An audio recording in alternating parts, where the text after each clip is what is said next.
있습니다. 함께 그렇게 하시고요. 자, 성경 구약에 있는 10개의 시대에 우리 다 같이 한번 복습을 하고, 그리고 오늘 서신서 들어갈 겁니다. 서신서라네요. 예언서 들어갈 겁니다. 예언서라네요. 시가서 들어갈 겁니다. 시가서 그다음에 예언서 이렇게 돼 있는데 시가서 들어갑니다. 자, 10개의 시대 한번 배우고 있어요. 창조시부터 시작. 창조시대.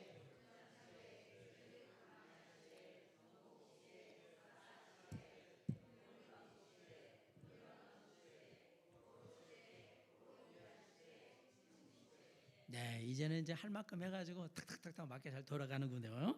자, 창조시대 주인공은 누구죠? 아담입니다. 주요 활동 무대는 에덴 동산. 줄거리, 하나님께서 지으신 이 아름다운 세상을 시작.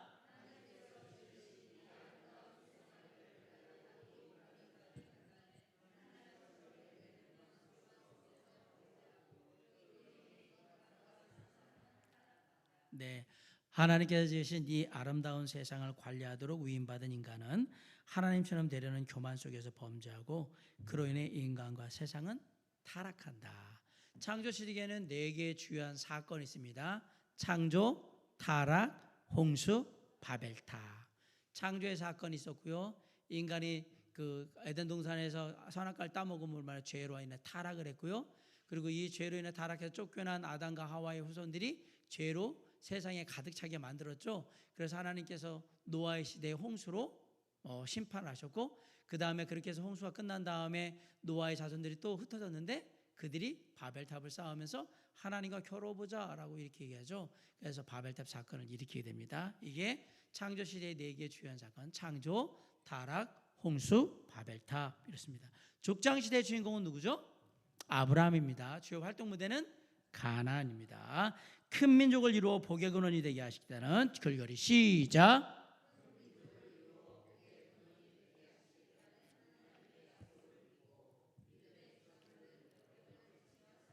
네, 큰 민족을 이루어 복의 근원이 되게 하시겠다는 하나님의 약속을 믿고 믿음의 조상들은 역경을 헤치며 살아간다. 자, 족장 시대는 4명의 주요한 족장이 있습니다. 갈대아 우르 하란을 떠나서 하나님의 선민으로 선택받은 개인을 시작으로 하죠. 아브라함, 그 다음에 아브라함 믿음의 조상 아브라함 다음에는 언약의 중검다리인 이삭, 그 다음에 끈질긴 신앙의 모습을 보였던 아들 야곱, 그 다음에 마지막으로 하나님이 이스라엘을 구원하시기 위해서 예비한 하나님의 사람 요셉에 이르기까지 아브라함, 이삭, 야곱, 요셉 이렇게 족장시대는 구성이 되어 있는 거예요. 그렇게 하면 창세기가 딱 끝나는 거거든요. 자, 그 이후에 출애굽 광야시대, 요셉의 시대에 야곱의 후손들, 야곱의 자손들 11 가족이 다 애굽으로 오게 되죠. 그래서 애굽에서 지내게 되는데 그때 그 상황에서 이제 다시 가나안으로 돌아가는 그때가 출애굽 광야 시대입니다. 주어는 모세고요. 주요 활동 무대는 애굽과 광야입니다. 조상들과의 언약을 기억하시고 줄거리 시작.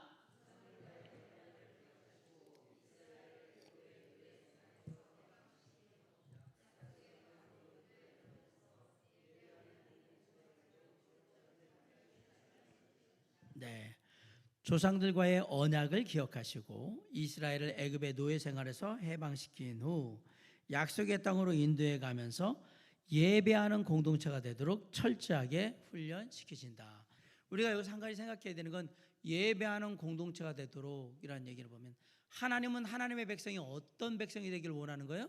예배하는 백성이 되기를 원하시는 거예요. 뭘 훈련시켰느냐? 하나님을 예배하는 그 훈련을 시키잖아요. 결국 그래서 지난번에 제가 말씀을 드렸던 건데 하나님은 우리를 구원하신 목적이 뭐예요? 하나님께 예배 받으시려고 하는 거예요. 그게 예배받기 합당하신 하나님이신 거죠. 자, 출애굽 광야 시대에는 4개의 주요한 사건이 시간별로 있습니다. 첫째는 출애굽하고요. 그 다음에 시내산에 도착해서 시내산 훈련을 하고요. 그 다음에 시내산에 훈련된 걸 가지고 율법을 받고 그 다음에 가데스 바네아에 가서 이제 이스라엘을 12정탐꾼이 정탐을 하죠. 그런데 2명의 정탐꾼은 여호수아와 갈렙은 긍정적인 보고를 하는 반면에 10명의 정탐꾼은 부정적인 보고를 하면서 이 10명의 정탐꾼의 영향을 받아서 나머지가 다 불평불만을 얘기하면서 자기들이 온 곳에 대해서 한탄하게 되는, 그래서 불신앙을 보였다. 그래서 불신앙. 그래서 하나님께서 거기에서 진노하셔서 불신앙의 세대는 다 하나님의 땅인 약속의 땅 가나안 땅에 못 들어가고 광야에서 죽을 것이라. 그래서 40년간 계속해서 시간을 보내죠. 그래서 40년간의 재훈련 이렇게 얘기를 합니다. 자, 그 다음에 출애굽 광야 시대가 지나서 이제는 믿음의 세대, 신앙의 세대와 함께 여호수아 가나안 땅에 들어가는 거죠. 주인공은 여호수아, 주요 활동 무대는 가나안입니다. 모세의 뒤를 이어 줄거리 시작.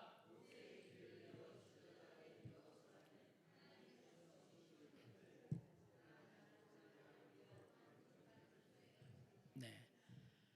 모세의 뒤를 이어 지도자가 된 여호수아는 하나님께서 주신 권위를 가지고 가나안 정복을 위한 거룩한 전쟁을 수행해 간다. 정복 전쟁은 거룩한 전쟁입니다. 하나님을 대신해서 하는 전쟁입니다. 정복 시대에는 4개의 또한 주요한 사건들이 일어납니다. 제일 먼저는 요단강을 건너서 어디를 점령하죠? 여리고를 점령합니다.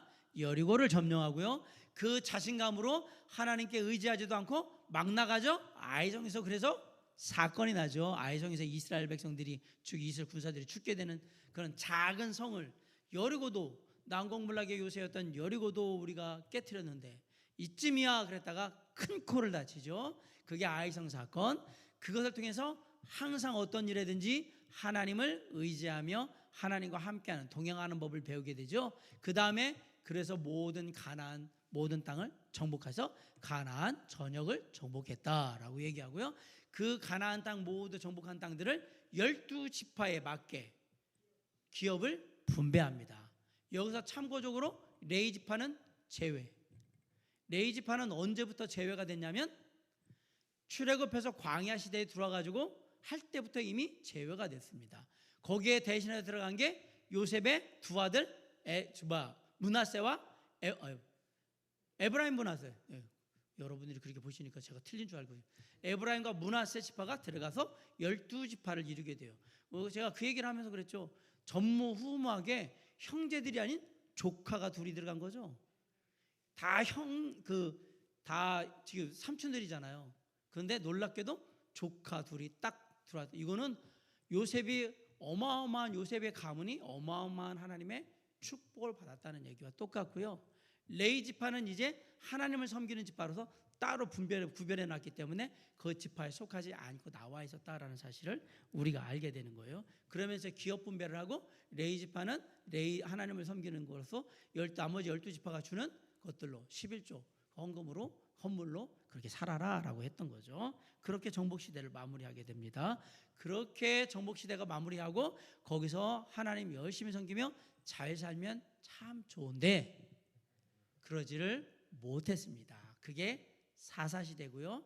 사사시대의 주인공은 대표적인 사사가 기드온입니다. 주요 활동 무대는 가나안이 되겠습니다. 하나님은 이스라엘이 자율적으로 살아가기를. 자, 줄거리 시작.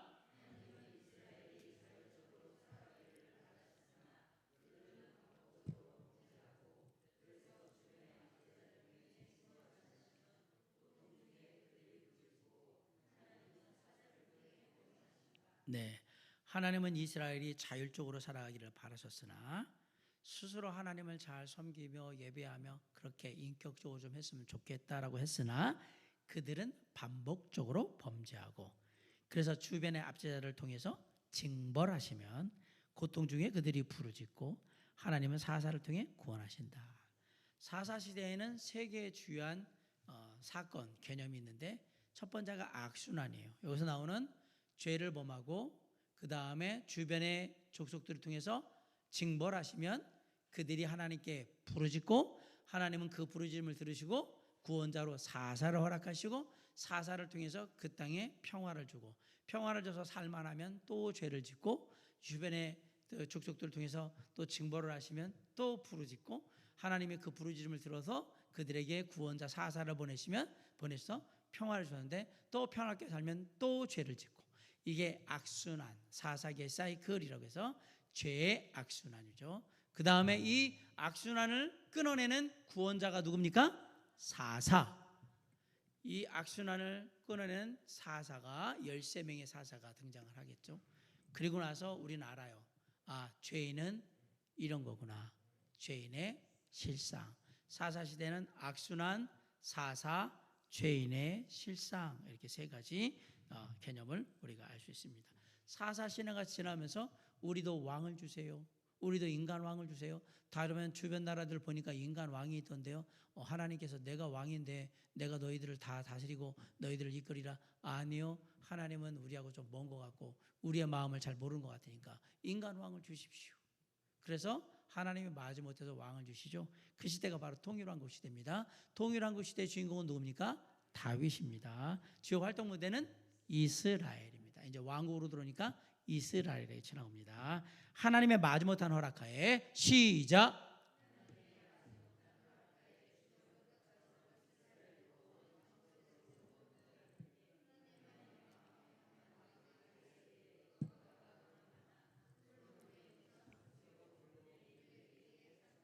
네, 하나님의 마지못한 허락하에 주변 국가처럼 이스라엘도 왕정 체제로 넘어갔는데 하나님의 마음에 합한 왕 다윗에 의해 국가가 번영하나 솔로몬의 우상 숭배로 분열의 위기에 봉착한다. 동일왕국 시대에는 세 명의 왕, 사울 왕, 다윗 왕, 솔로몬 왕, 이렇게 역사적인 순서로 배열이 되어 있습니다. 그 중에서도 다윗 왕이 주인공이 된 이유는 사울 왕과 솔로몬 왕은 그 시작은 좋았으나 나중이 안 좋았고요. 물론 다윗 왕도 말년에는 고생을 많이 하긴 했지만 항상 하나님의 마음에 맞는 합한 왕이라고 그렇게 칭할 정도로, 칭찬받을 정도로 하나님을 섬기는 왕이었기 때문에 다윗 왕이 주인공이 된 겁니다. 자, 분열왕국 시대. 이제는 솔로몬의 우상 숭배로 분열에 의해 봉착했던 이스라엘이 분열을 하게 됩니다. 주인공은 누구요? 남왕국 유다의 왕인 히스기야고요. 주요 활동 무대는 이스라엘입니다. 이스라엘의 분열이 시작됩니다. 북왕국은 줄기차게 줄거리 시작.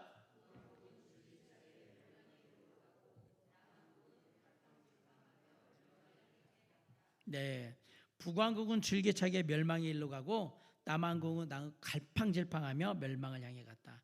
북왕국은 처음부터 끝까지 아주 일관되게 죄악의 길로, 그래서 여로보암의 길로 가죠. 남왕국 유다는 다윗의 길로 갑니다. 그러나 하나님을 섬겼다, 잘못했다, 섬겼다, 못했다, 이런 식으로 해서 갈팡질팡하며 멸망을 향해 갔다라고 되어 있습니다. 북왕국 이스라엘은 아수르에 의해서 722년에 멸망을 하고요. 남왕국 유다는 584년에 바벨론에 의해서 멸망을 합니다. 자, 분열왕국 시대에는 세 개의 주요한 개념이 있습니다. 첫째는 왕국 분열의 이유. 왜 분열됐을까? 그래서 두 개의 나라로 분열이 되죠. 북왕국 이스라엘과 남왕국 유다. 북이스라엘, 남유다, 이렇게 세 개의 개념이 되어 있습니다. 자, 왕국이 분열되고 나서 포로 시대로 가죠. 이제는 나라가 약해져서 이제 아까 말한 바벨론으로도 아수르로도 끌려가고 바벨론으로 끌려가는데, 포로 시대에 나와 있는 포로 시대, 포로 귀환 시대는 바벨론으로 끌려간 남왕국 유다의 사람들을 중심으로 합니다.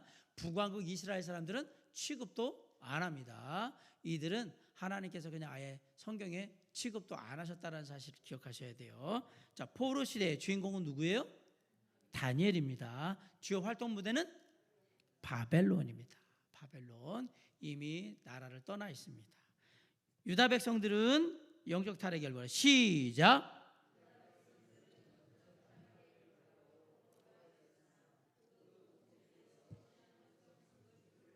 네, 유다 백성들은 영적 타락의 결과로, 우상 숭배죠, 포로가 되었으나 그 고통 속에서 신앙적 성숙을 이룬다.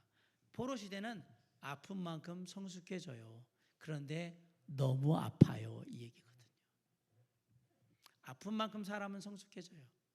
고난당하고 힘들면 그만큼 사람은 자라게 되어 있다라는 게 포로 시대의 이야기입니다. 포로 시대에는 세 가지의 주요한 개념이 있습니다. 포로 생활을 예언했고요. 포로 생활의 현실.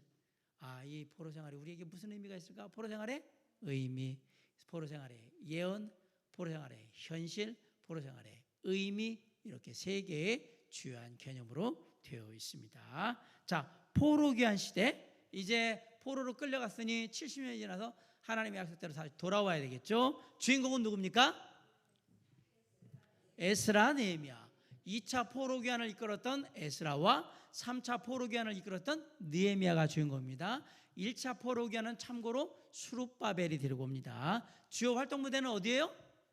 예루살렘입니다. 포로 귀환에서 예루살렘에 거의 다 거기서만 있는 겁니다. 자, 고레스의 칙령에 의해 줄거리 시작.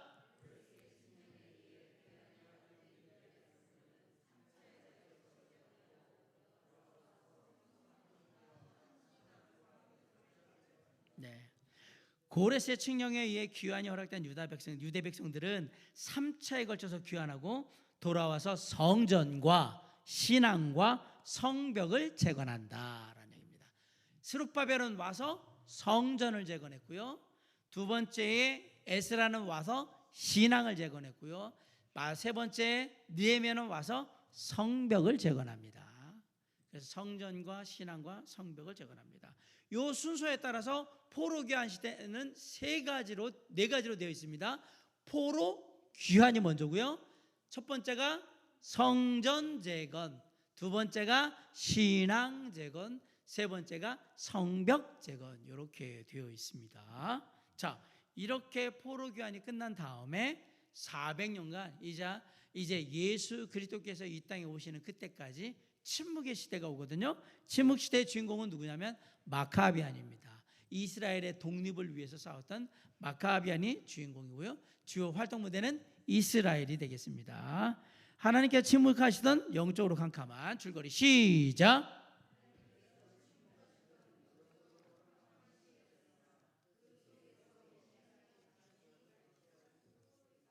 네, 하나님께서 침묵하시는 영적으로 캄캄한 시기였으나 그 속에서 메시아 대망이 싹트고 있었다. 침묵 시대는 네 가지 주요한 개념이 있는데, 첫 번째는 세력의 변천, 이스라엘 땅을 지배하는 세력이 계속해서 변천했다라는 얘기요.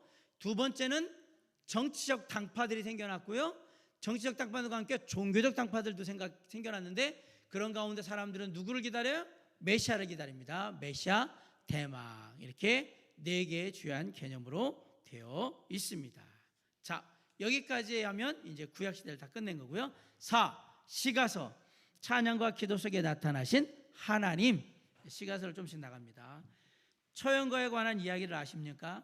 초용왕이라는 동해 용왕의 아들이 신라도성에 머무르며 왕정을 돕고 있는데, 어느 날 나갔다가 돌아보니 그가 없는 사이에 역신, 역병 즉 전염병을 일으킨다는 귀신, 이 역신이 변장하여 자기 아내와 동침하고 있는 것을 보게 되었답니다. 보통 사람 같았으면 도끼가 어디 있나 그것부터 찾아보았을 테지만 처용은 갑자기 노래를 부르면서 덩실덩실 춤까지 추었다는 것입니다. 완전히 미친 사람이 아니면 자포자기 상태가 분명한 것이죠. 그것도 아니라면 평소 어떻게 하면 아내의 폭정에서 벗어날까 고민하다가 드디어 해방의 날이 왔다고 기뻐하는 것이든지요. 노래도 역시 유치원 수준입니다. 노래 가사를 자세히 보면 부부 사이에 좀 문제가 있어 보입니다. 새벽이 밝아오도록 밤새도록 놀다가 들어가서 자리를 보니 다리가 4개구나. 2개는 내 것이지만 2개는 누구 것인가. 원래 내 것이지만 빼앗겼으니 어찌하겠는가. 아주 유치해 죽겠네요. 이렇게 노래를 불렀더니 역신이 감동을 받아 사과하고 도망갔다는 설화입니다. 이게 처용설화예요. 처용설화. 처용가. 이런 수준의 노래에 감동하는 정도라면 역신의 수준도 알만하죠. 돌아와요 부상야랑회를 들으면 까무러치겠네요. 그죠? 여하튼 그 다음부터 이 초용의 얼굴을 그려붙이면 역신이 도망간다고 해서 열심히 그려붙인데 미술 실력이 엉망이다 보니까 얼굴인지 벌레가 개는지 도무지 구분이 안 되는 모습이 되었습니다. 그것이 지금의 부적입니다. 부적의 유래가 바로 거기서 오는 겁니다. 그러니까 부적을 붙이는 사람의 수준도 알만합니다. 미술 실력이 없어서 그렇게 그렸던 건데 그 용하다고 갖다 또 붙이고 있고, 또 비싼 부적은 또 비싸다고 또. 차라리 헌금하고 기도나 하세요. 부적 살 돈 있으면. 불쌍하죠? 이처럼 노래는 보통 말보다 훨씬 의미가 깊고 감동이 있습니다. 역신이 감동을 받는다고 하는 이야기처럼 하나님도 찬양 속에서 큰 영광을 받으십니다. 세레나데도 노래의 위력을 빌어서 결혼해 보겠다는 바람둥이들의 전략에서 나온 것이 아닐까요? 왜 이렇게 시와 노래는 사람들에게 감동을 주고 힘을 줄 수 있는 걸까요? 그것은 구약학자였던 버나드 앤더슨 교수의 시편에 관한 책 제목처럼 깊은 곳에서 나오는 것이기 때문일 것입니다. 구약의 아주 많은 부분은 탁월한 시입니다. 우리나라에서는 처용랑이 앞의 고상한 노래를 부르면서 춤을 추고 있을 때 이스라엘에서는 수많은 신앙인들이 역사를 움직일 만한 위대한 예언과 찬양과 교훈과 고백의 시와 노래들을 불렀습니다. 그리고 그것은 지금 우리에게도 해당되는 노래들이 되었습니다. 시편뿐만 아니라 욥기, 잠언, 전도서, 아가서 모두가 시이며 예언서도 대부분 시입니다. 그러나 여기서는 시가서만 먼저 보겠습니다. 우리가 시가서 그러면 욥기, 시편, 잠언, 전도서, 아가서 이게 다 시가서거든요. 자, 복습. 구약의 처음 5권은 율법서입니다.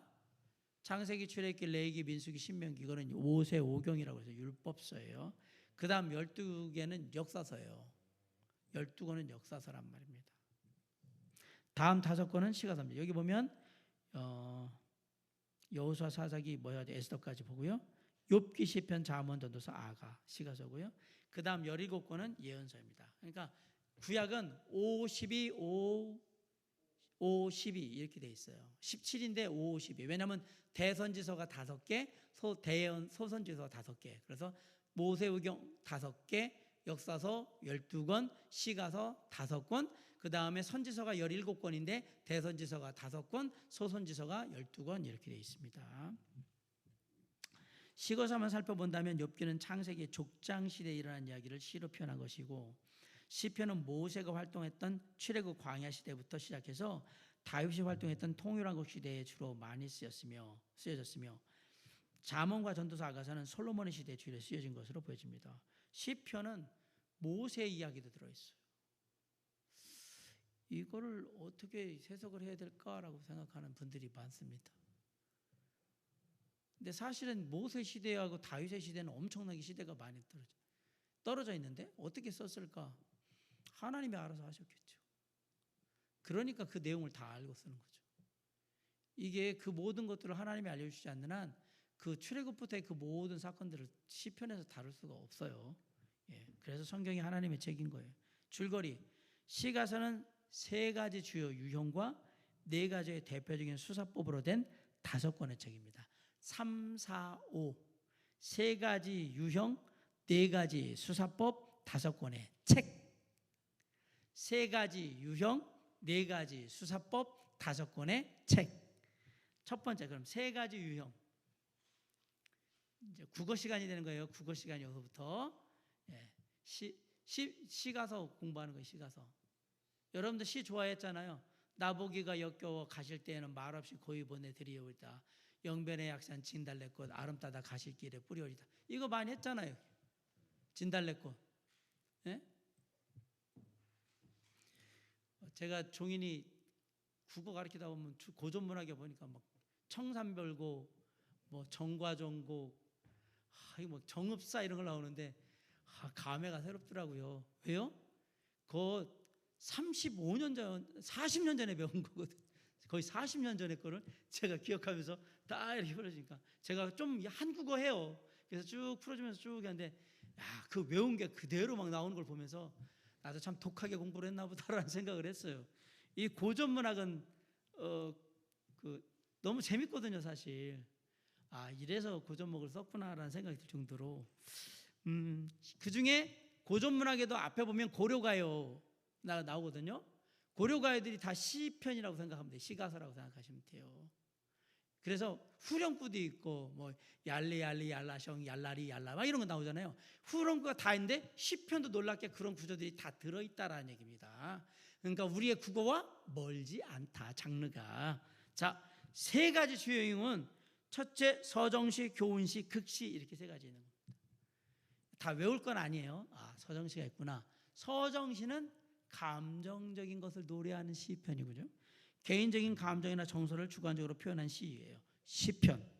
교훈시, 도덕적, 종교적, 처세적인 교훈이나 지식을 전달할 목적으로 쓰인 시. 잠언, 전도서 이거는 교훈시예요. 그 다음에 극시, 희곡 형식, 즉 등장인물의 행동이나 대화를 기본 수단하여 표현한 시. 욥기, 아가서. 그런데 그러면 뭐 시편에는 교훈식 극시가 없냐? 있어요. 근데 시편의 대부분은 다 뭐다? 감정을 얘기하는 노래들이고요. 잠언전도사는 교훈을 주려고 하는 거고요. 욥기나 아가서는 주고받는 대화가 있잖아요. 이건 극이에요. 지금으로 하면 뭐 같으면 뮤지컬 같은 거예요. 오페라나 뮤지컬 같은 거라고 생각하시면 됩니다. 제가 관심 있게 이렇게 들어보면 가사를 갖다 저렇게 노래로 다 멜로디로 만들 수 있는 건 대단하다 이 생각이 들어요. 그게 옛날에 이 시편에 있는 시가서를 그렇게 불렀던 거예요. 그냥 오페라나 뮤지컬 보면 저게 원래 예전에 우리 성경에 나와 있는 시편의 노래들을 저런 식으로 불렀겠구나. 네, 맞습니다. 그런 식으로 부르는 겁니다. 그런 식으로. 그걸 그대로 그냥 책으로 옮겨놨다라고 생각하시면 돼요. 시편에 교훈시가 나온다고 분노하거나 슬퍼하지 마십시오. 시편에서 일부 교훈시나 극시가 있고 욥기에도 교훈시적인 부분이 있으며 다른 시가서에도 세 가지 유형이 다 섞여 있습니다. 다만 크게 난다면 위와 같이 말할 수 있다는 것이죠. 알겠습니까? 대부분이 그렇게 나온다 이 얘기입니다. 자, 세 가지 시가서는 세 가지 유형, 네 가지 기법, 5권의 책이라고 했습니다. 요거 네 가지 주요 수사법은 평행법 정도만 할 수 있을 것 같아요. 여기서 끝낼까? 고민이 되네요. 네. 우리가 한 가지 좀 생각을 해야 될 것은 시편이 따로 떨어져 있는 것 같지만 제가 최근에 들은 그 강의에서 가장 놀라운 건 시편이 그렇게 따로 보면 안 된다는 거예요. 시편 통째로 하나로 보고 그게 어떤 흐름 속에서 이렇게 가고 있는가 그걸 또 연구하는 분들이 있더라고요. 저도 깜짝 놀랐어요. 제가 공부하고 있는 대학원의 교수님이 그 전공이시더라고요. 시편을 그냥 하나 1, 2, 3, 4 이렇게 보시면 안 되고 우리가 그건 알잖아요.